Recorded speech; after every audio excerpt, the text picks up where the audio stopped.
Hi, this is Keith with How to Build Your Own Home. I want to talk about saddles and hold downs, basically some of the metal work that you deal with when you deal with a build of a home. And you'll run into this, but this is just, I'm going to tell you a little dirty secret. This here costs a fortune. This did not. What's the difference between the two? This here's a saddle support. It's usually used to put into concrete, so you can set in a beam, usually an exterior beam or sometimes an interior beam. And then it's bolted in and it's supported, and it gives you both compression and shear and all that kind of strength. This here is fully engineered by a name of a company that we will not mention. We don't need to. That's the caveat, is that can you get something manufactured and it be engineered? The answer is yes, you can. Talk with your engineer about some of the hold downs and saddles, because this was kind of ugly. I've used this before, I didn't want to use it again. So I designed my own, and I've had my metal worker manufacture it, and it's got 4 hold downs, so basically 4 J-bolts. It sets right into the concrete with your J-bolts, and your J-bolt, and then it's locked down with washers and nuts, and then my beam fits right in there. And my engineer was able to give me a nice little letter. This is great. Keith is good to go. I didn't need to use this. Even with the cost of the engineered letter, which he didn't really charge me much, it was like 30 bucks. I'm able to save, I think, close to $320 by having these manufactured versus these. All right. So what I'm getting at here, here's another bracket that I had manufactured. Because of supply chain issues, I couldn't get this for another 4.5 weeks. And so I had the specifications, gave it to my metalwork guy, and he fabricated it. It's exactly the same. Now, the company that typically you buy from won't certify this. Of course, they don't need to. My engineer can certify for that.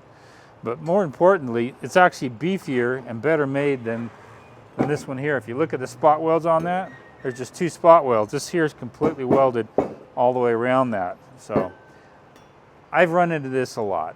I deal with hold downs and brackets and saddles a lot. And I've finally come to the conclusion where I just fabricate my own. If you're in a very rural area, spray paint it gray, and it's overkill and it's exactly the specs that you need, go ahead and have it fabricated and put in. Now, of course, it's not engineered, stamped and all that, but that's where the real cost is. The real cost in this is an engineer behind the scenes who stamps that, and they get a cut of every one that's manufactured. And who knows where it's manufactured, whereas these here are manufactured local by a local metal shop. And I found that they actually do a better job of manufacturing these, and plus you can actually design things that are a little more attractive. You'll see that this is going to actually sit on a spot footing that's 8 inches wide. This here is 6.5 inches wide, and it's going to sit perfectly on that spot footing. And I'm going to have that rustic patina look, or I can spray paint it any kind of look I want. I'm in control of that, and it's easier for me to have these manufactured, and I just call them up. Here's what I think should happen in the marketplace.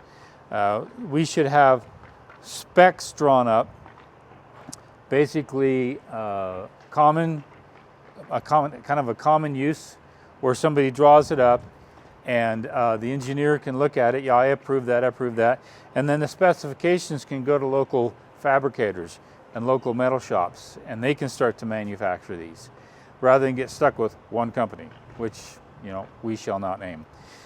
That's what I think needs to happen in the marketplace. More decentralization, more opportunity in the market, more opportunity for local fabricators to manufacture stuff. And then the creativity that you can happen by creating your own and having an engineer or your engineer look at them and to say, yeah, stamp that. Oh, that's good to go. And plus, this is a little overkill from what was originally designed. So it's just a thought. If you have, you know, more than 3 or 4 post supports, saddle supports, or hangers, or whatever it may be, weigh the difference between having it fabricated locally, saving a little bit of money, giving some local work locally, and then as long as you're in contact with your engineer and in communication with him. I sent him a picture of this. He said, Keith, that's no problem. He'll draft me a letter. Just a small little cost there, but overall, I'm in control of the design and not somebody else. I'm in control of who I hire, and I'm in direct contact with the engineer. So I wanted to give you this thought. If you're dealing with a lot of straps, hold downs, supports, saddles, boots, whatever it may be, think about that option and just talk with your engineer and say, hey, can I just fabricate these locally? You just give me the dimension specs and we'll fabricate it according to that. And more than likely they'll be happy to do that, as long as it's up to spar, up to speed, and it's fun. And I had 16 of these made for 3 jobs in one batch, and it was a great job for a metal worker local in town, and I'll keep using him over and over again. And one of the key things is, this is a little side note, I had this spray painted gray. It's just like the competitor. So when the inspector comes, even if you didn't have an engineer and you know it's beefed up, they'll look at that, oh, it's great. They don't know it's the competitor. It was made locally, so that's an inside. Don't share that post with everybody. There's ways to get around things. You don't have to get stuck with the big competitors and their overpriced products. You don't have to get stuck with that. Just a piece of advice, some thoughts from Keith Couch, how to build your own home. You guys take care.